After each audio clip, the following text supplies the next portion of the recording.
তরকারি করে দাও আছে না, ওইটা মনে করেন দাও নিয়ে আইসে আমার এলোপাতারে কোবান শুরু করছে, রানে, পিঠে, পায়ে, হাতে। শরীরে আঘাতের চিহ্ন নিয়ে ভাটারা থানার সামনে অপেক্ষা করছেন দুবাই প্রবাসী রনি। ঠুনকো ঘটনা নিয়ে প্রতিবেশীর হামলার শিকার হয়েছেন তিনি। পরে ফোন দিয়েছিলেন 999-এ। পুলিশ ঘটনাস্থলে গেলেও অপরাধী আটক না করেই ফিরে আসেন। এখন দিচ্ছেন হুমকি। দেখছেন তো যায় আমার কোপাইছি কিভাবে, তো বাসার ভিতরে তো হুমকি চলতে আছে। 999-এ ফোন দিছি, 3বার আমার পুলিশ চেঞ্জ করে দিয়েছে, একটা অফিসারও যায় না। অনেকে 999-এ কল না দিয়েই সরাসরি চলে এসেছে থানায়। আমার বাচ্চাকে একজন একটা হুমকি দিয়েছে। এই জন্য কি ধরনের হুমকি দিয়েছে ওই যে মেরে ফেলবে এই ধরনের আর কি হুমকি দিয়েছে। আমরা তারা শাসাইছি, এই জন্য। একটু কথা বলে আসি।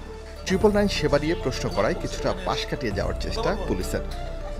কলটা আসার পরে আমরা রিসিভ করে তার ঠিকানা এবং সিটিজেনের সাথে কথা বলা হয়। ঠিকানা নেওয়ার পর সংশ্লিষ্ট এলাকায় যার যে অফিসার ডিউটি থাকে আমরা তাকে তাৎক্ষণিক জানিয়ে দিই।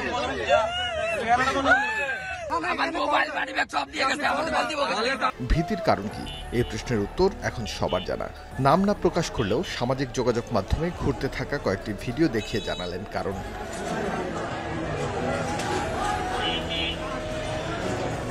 অনেকটা খোলামেলাভাবেই স্বরাষ্ট্র উপদেষ্টা পুলিশের উপর হামলার কথা জানালেন। দায় চাপালেন উশৃঙ্খল জনতার ঘাড়ে।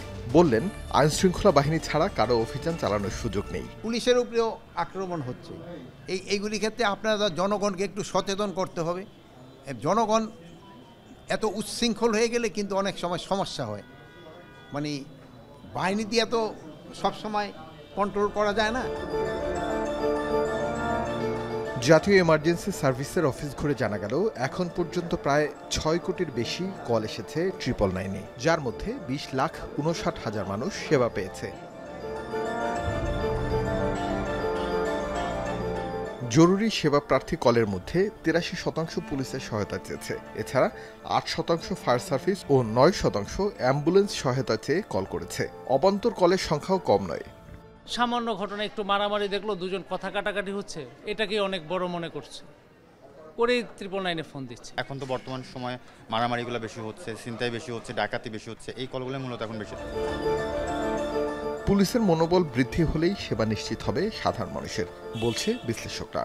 999-এ ফোন করলে তারা অপরাধের বা পরিস্থিতি বিবেচনা করে আর যারা দায়িত্ব পালন করবেন তাদের সাথে যে কানেক্ট করে দেওয়া বা সংযোগ তৈরি করে দেওয়ার কাজটা তারা করে থাকেন। এখন তারা যদি দায়িত্বে অবহেলা করেন অথবা দেরি করে সেখানে উপস্থিত হন, আবার উপস্থিত হলেও যে অভিযুক্ত তার বিরুদ্ধে কোনো ব্যবস্থা গ্রহণ করছে না, যিনি ভিকটিম বা ক্ষতিগ্রস্ত হয়েছে তাকে সেবা দেওয়ার ক্ষেত্রে যেখানে পাঠানো দরকার বা যে ব্যবস্থাগুলো গ্রহণ করা দরকার সেগুলো যখন থাকে না, তখন এটি নানাভাবে প্রশ্নবিদ্ধ হয়ে পড়ে। আইনের শাসন নিশ্চিত না হলে দেশে শৃঙ্খলা ফেরানো কঠিন হবে বলে মনে করেন সাধারণ মানুষ। আরিফ হোসেন, এখন, ঢাকা।